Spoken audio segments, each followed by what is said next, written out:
It was in 1868 when James de Rothschild got hold of Lafite and started this extraordinary wine journey that the place we're in today got its initial roots, if we go back far enough. But where it really began was 1997, when Rupert and Rothschild, as not just many South Africans, but many wine lovers around the world, got their first hint of what was to become one of the great South African wine stories. And in trying the wine today and celebrating it, it's quite easy to see why it's done well. The wine is terrific and gee, we're in a beautiful place. But if we go back before that, the question I would ask is, well, how did it all come together? Carla, you've got these two great families, great house of Europe, great house of South Africa. I'd imagine they would have moved in similar circles over time. But how did this particular collaboration come about? Really interesting question. I think these two families, they were sort of associates in the business world, and they decided that they were going to form this partnership in South Africa based on a Bordeaux philosophy of making wine, and they decided to choose South Africa because of the love of the country. I think it's an absolute privilege and an honor to be able to say that you work for a brand like Rupert and Rothschild, and this partnership was really founded out of sort of passion and partnership and really creating something memorable together. It wasn't for profit or to be the most successful, and I think that's one of the sort of pillars and the cornerstones of the brand that we have today. You've got a country with this great heritage of making world-class wine, and then you've got France, and they come together in this really cool collaboration, but two very different winemaking worlds. You've got the epitome of old school, old world wine, and then South Africa, where, yes, we've been making wine for a long time, but we're still very much seen as new world. It's one thing to say, well, let's make some wine together. It's another to get that philosophy right and work out how the pieces of the puzzle come together. How did that work? I think the two families have always been quite sort of happy to let us do what we wanted to do. Creating a Bordeaux philosophy of wine, making one really standout flagship wine and bringing another wine that's slightly more accessible into the mix. We were always going to have a standout wine, Baron Edmund, and then the more accessible, which is your Classique, and Baroness Nadine, because Dr. Rupert really loved Chardonnay. So it was always just about creating these three amazing wines and really just using the philosophy of creating Bordeaux-style wines, but on South African soil. So we sort of, take tribute from both families, and both sides give us a lot of information. But on the day-to-day running of the business, we're very much on our own and left to run it and be successful with everything that we have. You've got some great figures in South African wine who've played a part in this story. You mentioned Antoine Rupert, and his love of wine is well documented, and that's what's kick-started the wine that now Johan drives and has such a love for himself. But then you've also got the guys who are on the ground making it, and you started with an impossibly good-looking winemaker who conditions his hair twice a day and still looks lovely. He's very annoying. Schalk Willem Joubert was, I think, the perfect person to get this going, because he had the drive, he had the charisma, but I think also an understanding of what was needed to make this project work. Absolutely. And I mean, I've been with the business now for 7 years. All the success that happened on Rupert and Rothschild prior to us joining was all attributed to someone like Schalk. He had an amazing vision for this brand, and I think he was super passionate about what he chose and how he chose to build it. And I think the team that were working with him were really, inspired by the vision that he had to bring this brand to life. He is an icon in the South African industry. And I think I remember when I met him when I first joined, and he gave me a lot of sort of stories and a lot of tidbits that I needed to take and do this and don't do that. But most of the time it was just about having fun and just making wine that people love. And I think that's what we've done up until this day. But now you find yourself not just with Rupert and Rothschild, but within this greater family, and that explains away. If you've been watching, thinking, why on earth are we drinking some what appear to be French bubbles? it's because the Baron Rothschild champagne we have here is a nice reminder that there's this really unique family that you are part of in terms of this global wine collaboration. Yeah. Again, in South Africa, we talk about when you come from one of the other countries and you come and visit us, a lot of people think that South Africa only makes that the world only makes wine in South Africa. So when you've got visitors that come to our different properties, it's wonderful for them to be able to see and experience wine from other countries. So we call ourselves the Vignerons. Our French partners, Edmond de Rothschild Heritage, they form partnerships with different families in different countries all around the world. And we are fortunate enough to actually be able to represent some of those partnerships here in South Africa. So we've got our champagne, Barons de Rothschild. We've got a Sauvignon Blanc from New Zealand. We've got wine from McCann in Rioja. We've got Argentinian Malbec from Flechas. And then obviously our French Bordeaux wines, Chateau Clark and Chateau de la Rey. So again, South Africans drink South African wine, but what stands us apart is we can offer some international wines as well to the guest that comes here. But yes, the bubbles are in our hand, and I think we should cheers. I think we should indeed. Cheers, Carla. We talk about partnership and passion are sort of the big pillars of this brand, and it comes through in everything that we do. So if we don't deliver the best quality wine, vintage after vintage for all of our wines, then the name is only so strong, but it doesn't mean anything else. And the people that you meet and the interactions that you have with this brand are really quite unique. And I think also as a brand, we don't often like to talk too much about the intrinsics of the product. We want to speak about how it adds value to you, and we want that emotional connection with wine, because it's not just about drinking a glass of wine and enjoying a good meal. It's about that feeling that we really want to try and create. So that in everywhere that we go and everywhere that we travel with this product and with this brand, it's about getting that feeling and making sure that there is that connection. And it's when you've struck up in all sorts of places, and particularly as good as both the Edmund and the Nadine are, through this runaway success story that is the Classique. And I'm fascinated to know why that has happened and how it has become such a great ambassador for South African wine. But before we do that, I want to find out from the winemaker exactly what's gone into creating these three wines, and how, when you're part of this global family, you have to make sure you get it just right to ensure you stay ahead of the rest of the global pack.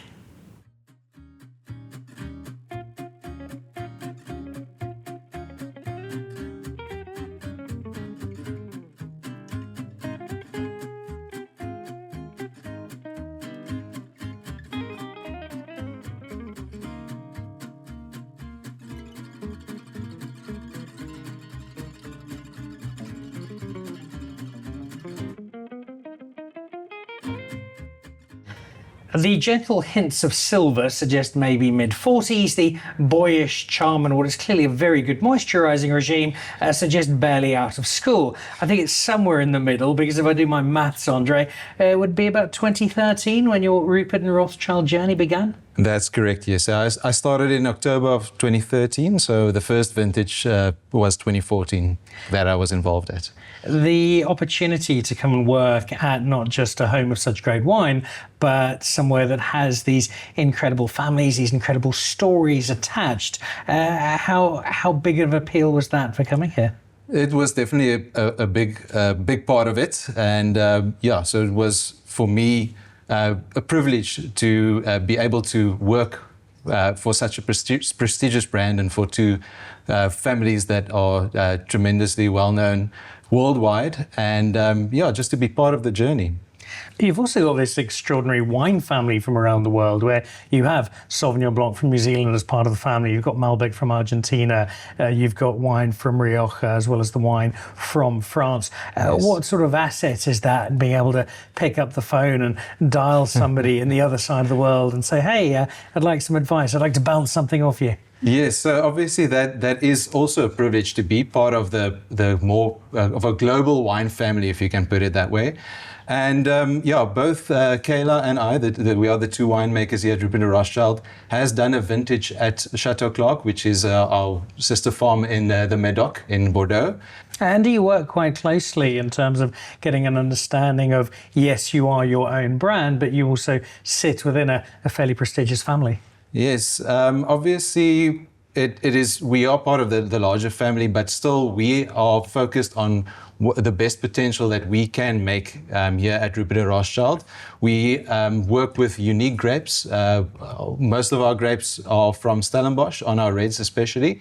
90% of the grapes for the Classique is from Stellenbosch, and 100% of the grapes for the Baron Edmund is from Stellenbosch. And we really like what the Stellenbosch, especially the Bordeaux cultivars, with the potential that brings for our style of wines.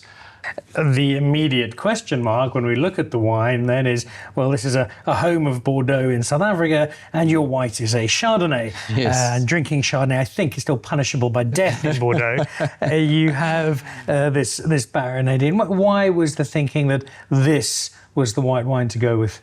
Well, there's a story that was with the wine that was very much loved by Anthony Rupert, and he wanted to showcase the best potential of a white wine, especially an oaked white wine in South Africa, and that for us was the Chardonnay. We just believed that you could make a really good oak style of Chardonnay from the grapes that we have available. Chardonnay for me has never been in a better space in South Africa. For so long we didn't so much as use wood with wine as a salt wine with wood. Yes. And the step back is so important. How does that fit into both what you're trying to do but also your own philosophy as a winemaker? Yeah, so the Chardonnay, as we also said previously, we're trying to make an elegant style where I believe it's easy to influence a Chardonnay from a winemaker perspective into a certain style that you're going for.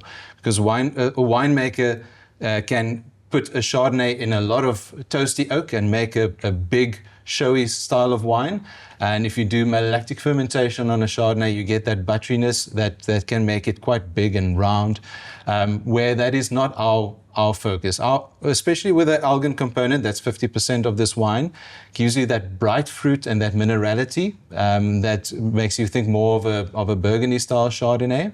Even the Bordeaux locals would be happy to try that. They'll be more familiar with wine number 2. We have the Baroness Nadine as the Chardonnay, and then it is on to the Baron Edmund, who I think, if memory serves, great-grandson. So Baron Edmund was one of the 2 owners of the brand. So Baron Edmund de Rothschild started the company with the late Dr. Anton Rupert, and then they gave the reins over to their sons. So Baron Benjamin de Rothschild and Anthony Rupert. So this wine, we wanted to pay homage to the original owner of the brand.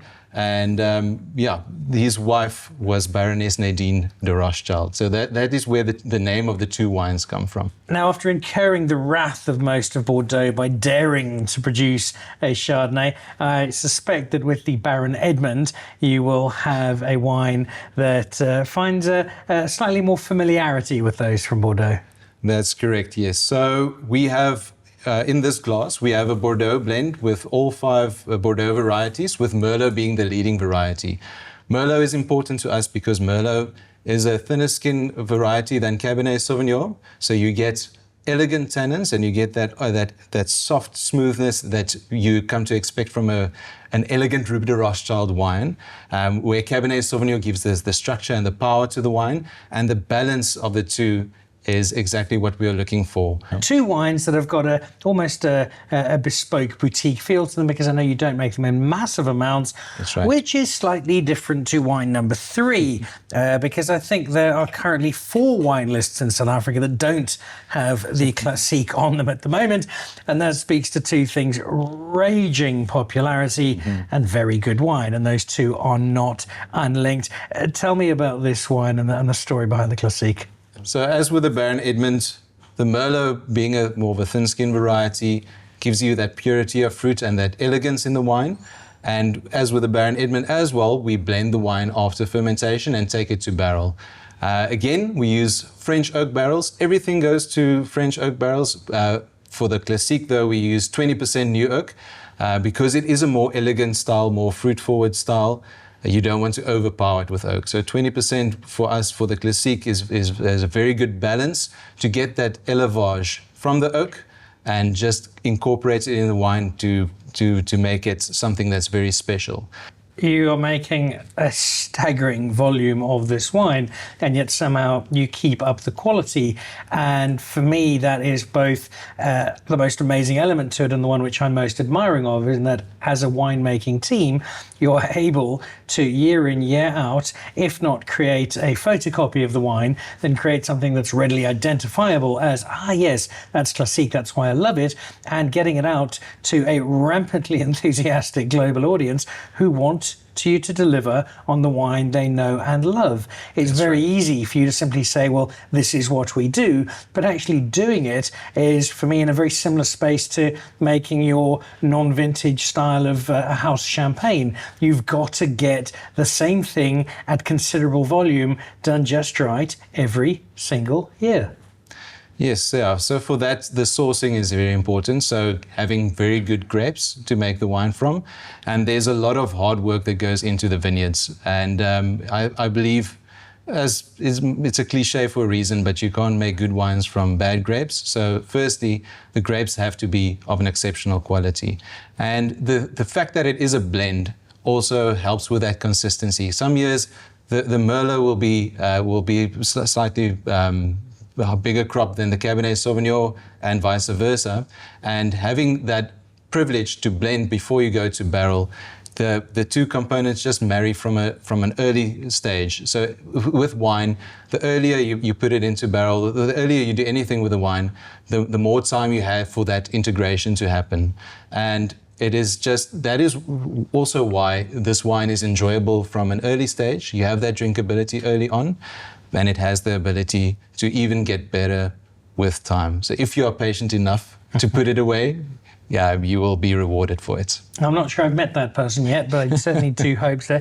Andre, you and your team, congratulations. Cheers. You've pulled off 3 great wines, but in particular, it is this Classique that absolutely fascinates me. I see it all over South Africa. I've seen it on wine lists all over the world. It has got this audience that adores it and adores a wine that is made at extraordinary scale. So what has made it quite so successful? Well, the wine team's part of it, but for questions like this, I think it's probably back to the marketing team.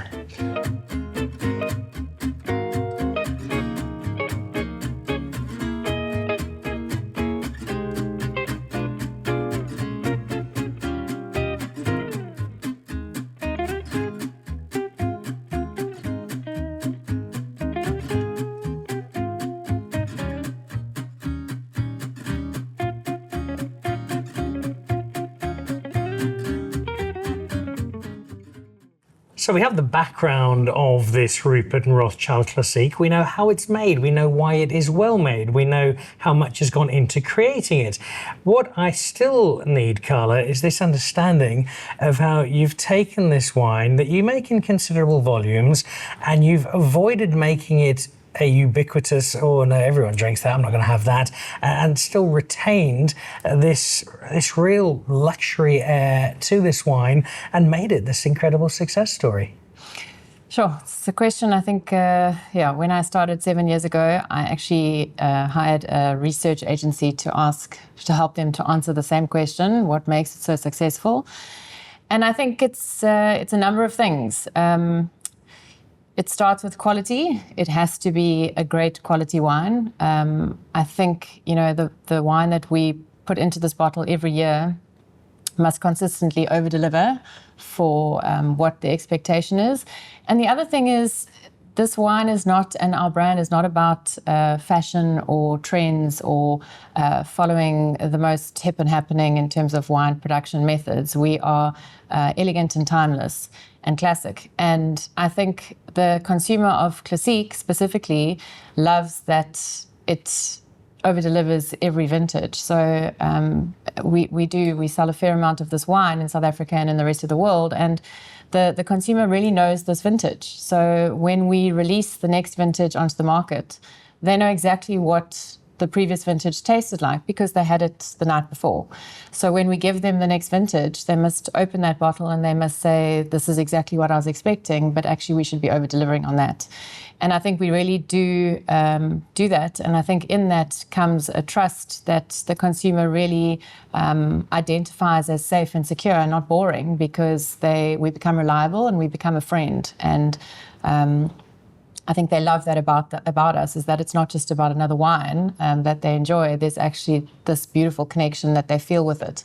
Often and I can go on a tangent here because I love this, but often we will go to wine shows or we go to tastings and we'll always get told stories about, I had this wine with my uncle and it was at my graduation dinner, or my father introduced me to this before he passed away, or there's always this beautiful story that's connected to wine. So they see it as this connection to something that makes them feel good about themselves. And if we can always talk to that feeling as a brand, then I think we will always sell wine. You've got the holy grail of premium wine. Does it still take you by surprise traveling the world, the sheer passion that your fans, because I think that's the right word, have for this particular wine? Absolutely. So we came back from WineX in Joburg a couple of weeks ago, and we actually, we normally would have a stand with, one counter for 3 of our wines, but we chose to have 2 stands next to each other, and 5 of us, 5 deep, that were selling and giving, handing the wine out and tastings. It's just, it's unbelievable to see the amount of love and excitement when people come to the stand and they just go, oh, Classique, and then they come back with their friends and then they bring other people back. And by the end of the WineX show, we had people, I think we'd poured 7 or 8 times throughout the evening, but when they come back at the end of the evening, they're not tasting, they want to have a glass of wine with us, and they love it, and we love it too. We make wine that people love and wine that people enjoy, and I think around the world there isn't one person that we've offered this bottle to that someone says they don't like it or they don't enjoy it. I think we really try and over-deliver on making wine that really consumers and people love to drink. You're flying the flag for Rupert Rothschild. You're also flying the flag for the family of wines that you are part of. But you're also a great ambassador for South African wine. And I think that's personally as well as for this wine. When you are abroad, when you see somebody drinking a glass, trying it for the first time, or coming back to get the 12th bottle they bought that month because they just love the stuff, what does that mean to you, to Rupert and Rothschild as South Africans? Yeah, I think we all have a part to play in terms of talking about brand South Africa. Whenever we travel and wherever we go, yes, we make 2 Bordeaux blends and a Chardonnay, but we often get asked the question, what about Chenin, or what about Pinotage, or what about some of the other varietals that we don't produce? And we love being able to recommend, friends and partners up and down the road from us to be able to talk about that. And I think, if we are successful and other brands and wines in South Africa are successful, then it talks to brand South Africa really being elevated. And we all have a part to play in delivering that message. I think we spoke earlier, there's more than enough wine to go around, but the pool of people that are consuming it, maybe getting slightly less. So if we can stand up as one voice, and talk about South African wine as a brand and not just about Rupert and Rothschild, then we all stand to benefit. There are some brands that are more successful than others internationally, and in Johannesburg, in South Africa, vice versa. Some people spend more time selling in South Africa domestically than they do in international. And I think if we all just have one voice and communicate wine and brand South Africa with the same ethos, then we will all be successful in the long run. We're wrapping up my visit here in the brand new restaurant. So I've had a look at the menu, which is fabulous. Very annoyingly, the kitchen is closed on Monday, so I'll have to come back in the next little while. Terrific restaurant, some beautiful Irma stands on the wall, but it is the wine that is very much the headline act. And in this case, some 2017 Classique, which has been a reminder to me, not that I really needed it, that this wine can age terrifically. But in going back, it also offers the opportunity to throw forward so much success, such a great brand established. What does the next decade look like for Rupert and Rothschild? Well, we certainly aren't going to make another wine. We talk about the simplicity of 3, and we love the simplicity of 3. So for us, it's really about just making sure that we stay close to our consumers. That's a big thing for us, is to understand who's consuming the wine and who loves the wine, and really to stay close to them and to see how they interact with us. I think the brand is super healthy and really strong and not going anywhere in a hurry. And yeah, I think it still remains a privilege and a pleasure to be able to sell the wines and to sit with you today and enjoy a glass before your Uber whisks you away to the airport.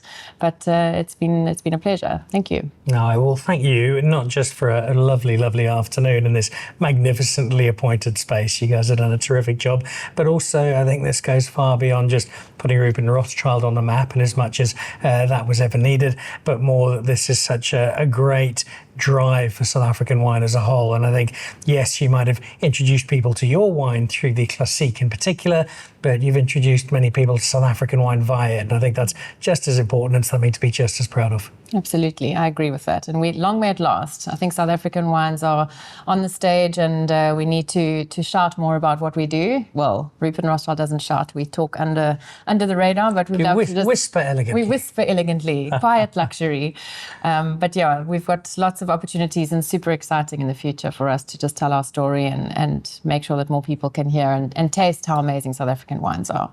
All right. Well, I shall sign off then with an elegant whisper from this terrific restaurant, beautiful tasting room and wonderful temple to good living here in the Winelands. It is a great, great success story. So many different components coming together from the wine to the storytelling to the heritage, but all wrapped up in one. It says not just that this is a great place to drink wine, but it's a great place to take that South African wine story and spread it even further and with great pride because, gee, it's just lovely wine. Cheers.